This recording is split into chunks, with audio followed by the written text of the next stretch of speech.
Shalom rekan-rekan Simas dunia di mana kalian berada, kutub utara, kutub selatan, benua Amerika, Eropa, Asia, Australia, Amerika. Shalom Washington, Jerusalem. Halo, hai, apa kabar? Siapa pagi-pagi yang sudah berdoa, mengucap syukur, muji Tuhan, baca firman Tuhan, berserah kepada Tuhan Yesus, mohon ampun, pengakuan dosa, dan mohon perlindungannya, angkat tangan. Puji Tuhan. Siapa yang sehingga detik ini tetap percaya butuh Tuhan Yesus setiap satu detik, angkat tangan. Siapa yang percaya bahwa dia itu ciptaan Tuhan dan dia percaya apapun yang dia lakukan dimanapun dia berada, baik di tengah hutan, tengah kota, baik di tengah laut maupun di antariksa para astronot, Tuhan Yesus mengawasi. Siapa yang percaya itu? Angkat tangan. Puji Tuhan. Kita harus percaya bahwa kita yang ciptaan Tuhan. Kenapa? Karena kita tidak mampu menciptakan matahari. Itu akibatnya kalau kita percaya kepada Tuhan, kita akibatnya apa? Tahu diri, tahu malu. Kalau tidak tahu diri, tidak tahu malu, sudahlah. Presiden ini, hukum Indonesia, KUHP, tata negara. Pak, tidak tahu apa. Apa dia tata negara. Kami nak duit baik. Kami nak Yahoo baik. Pediu KUHP itu. Kami nak cuan baik. Itu akibat tidak sadar, tidak percaya bahwa dia diawasi. Baik diawasi oleh aparatur negara, pun yang terutama diawasi Tuhan. Kriminal besar, bandit besar diawasi wong. Bandit besar, koruptor besar di TV itu kan, bupati, gubernur, menteri, itu kan kriminal besar, koruptor. Artinya kriminal besar, menteri kan, apa bisa kena tangkap? Artinya sama ini diawasi wong. Dengan begitu gampang ditangkap kan? Artinya diawasi gerak-geriknya minimal 6 bulan kan? Diawasi. Oh, kok di situ transaksinya tangkap. Bandit besar, koruptor, menteri. Apalagi kita. RTB bukan, bekacau. Ada men. Apalagi sekarang sama sistem internet kan, buka Google, di mana apa yang terjadi di Korea, apa yang terjadi di Iran, apa yang terjadi di Venezuela, apa yang terjadi di Maduro. Buka internet Pak. Jadi agar kita tetap berserah, agar kita tetap tahu diri kita ini siapa, ingat tuh. Siapa yang percaya ada Tuhan? Siapa yang tidak percaya ada Tuhan? Wah, banyak. Siapa yang main dua kaki? Wah, banyak. Apa kalau istilah budak tuh? Lokak senang percaya Tuhan, lokak saro tidak. Lokak sedang maju, lokak saro mundur. Tidak boleh. Siapa yang pagi-pagi buat dosa? Tidak boleh. Ingat Tuhan Yesus hari ini kita akan bahas Yunus 1 ayat 1 sampai 17 perikopnya. Yunus mengingkari panggilan Tuhan. Nah, di sini lagi-lagi Tuhan Yesus menegaskan bahwa kita masing-masing ada panggilan. Kemarin kita bahas Efesus, apa panggilan kita? Hidup sebagai anak-anak terang.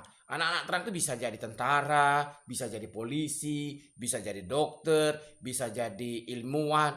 Artinya anak-anak terang itu berbuat kebenaran dan kebaikan di jalan kebenaran. Nah, itu hidup sebagai anak. Bisa jadi pendeta, bisa jadi perawat, bisa jadi macam-macam lah. Yang penting halal. Jangan seperti orang dunia, haram besaro apalagi halal. Tidak boleh. Itu bertentangan dengan Tuhan Yesus. Amin. Nah, hari ini kita akan bahas dari Yunus 1 sampai 17 dan Yunus 1 sampai 5. Yunus 1 ayat 5 bunyinya, awak kapal menjadi takut, masing-masing berteriak kepada Allahnya, dan mereka membuang ke dalam laut segala muatan kapal itu untuk meringankannya. Tetapi Yunus telah turun ke dalam ruangan kapal yang paling bawah dan terbaring di situ, lalu terjadinya. Ini ayat ini menegaskan apapun pergumulan kita, apapun permasalahan kita, kita tetap percaya Tuhan Yesus. Kita berprinsip tidak ada pergumulan yang besar, tidak ada pergumulan yang kuat. Yang ada apa? Tuhan Yesus yang dahsyat. Ini buktinya. Ingat, Yunus ini mengalami 2 pergumulan pada kitab Yunus ini kan. Pertama, pergumulan dia ketika mendapat perintah dari Tuhan Yesus, artinya pergumulan iman. Apalagi Tuhan nak ngejok ke rombongan itu. Sudahlah, lah jadi barang, lah masak, petik lah Tuhan, habisilah. Itu kita manusia lah, sakit hati kan, manusia kan, habisilah Tuhan, ringan ngingonya. Diajak berdoa ngatoi gitu. Meluat gitu, istilah bahasa Indonesia sehari-hari kan. Tapi Tuhan tidak seperti itu. Nah, itu bedanya kita dengan Tuhan Yesus, ya kan? Ada kesempatan untuk bertobat. Apa yang dilakukan Yunus? Dia lari. Ini akibatnya. Cuman itu bedanya. Walaupun dia lagi dalam tanda kutip kesel sama Tuhan Yesus, dia tetap percaya. Langsung tahu kan? Ini buktinya kalau istilah peribahasa bangsa Indonesia, Allah bisa karena terbiasa. Terbiasa dekat Tuhan Yesus, terbiasa berkomunikasi dengan Tuhan dalam hal berdoa, muji dan langsung tahu. Lalu Tuhan ini. Ya sudahlah. Kalau memang Tuhan hukum aku, apa lagi? Artinya bukti Yesus tidurnya artinya bukan berarti apa-apa. Dia sudahlah gawe itu anak hukum-hukum lah, mama lagi. Artinya dia tahu diri, percuma lari, kata gunung. Nah, apalagi lari ke dalam kemiskinan kan. Ya kan? Nah, tapi kalau orang duniawi apa yang dilakukan? Orang duniawi takut kan? Awak kapan kan manusia duniawi kan, manusia bumi kan?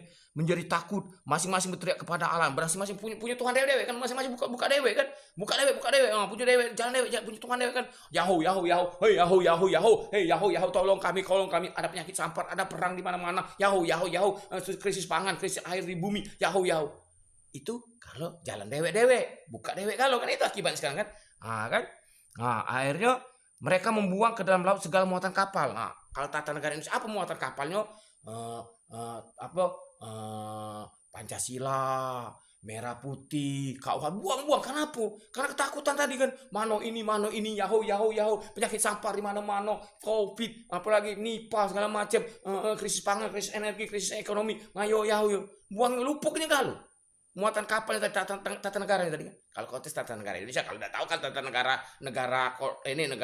angan-angan kan itu internal mereka kan. Nah, mereka akan segala sesuatu untuk meninggalkannya. Tetapi Yunus telah turun ke dalam muatan kapal yang paling bawah dan berbaring di situ lalu tertidur nyenyak. Ngapun mereka membuang misalnya dalam tanda kutip apa iman mereka, apa ideologi mereka. Apa dia dikit-dikit larang, tidak boleh berzina, tidak boleh ini, tidak boleh korupsi. Buang aturan-aturan kan versi mereka kan, versi sama ya. Tapi mereka lupa ada aturan. Tetapi Yunus telah turun di dalam kapal yang paling bawah dan berbaring. Sudahlah, ini kawin. Artinya apa? Dia sudah benar-benar dekat dengan Tuhan Yesus. Maka dia berserah pada Tuhan. Itu bedanya uang yang tidak kenal Tuhan atau ngaku-ngaku dekat dengan Tuhan, disentak sedikit. Terbuka, dapat. Belum ditempel begitu. Kalau lari dari Tuhan Yesus, main dua kaki, nak mudi ke? Tata negara Indonesia tidak bisa budi ke? Contoh, tadi kan kita ngomongkan yang bandit-bandit besar itu kan, koruptor besar, menteri-menteri itu kan. Apa kita tak bisa tangkap dari kasus-kasus menteri-menteri, bupati, gubernur kita tangkap itu?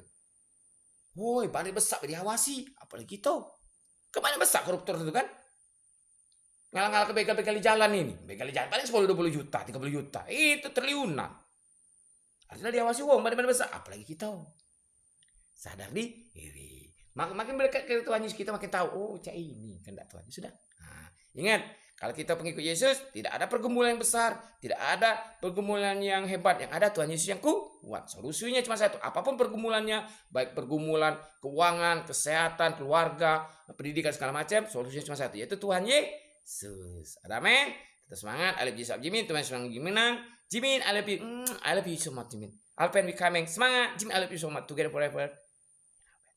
I love you, Jimin. Semangat. I love you all. Semangat.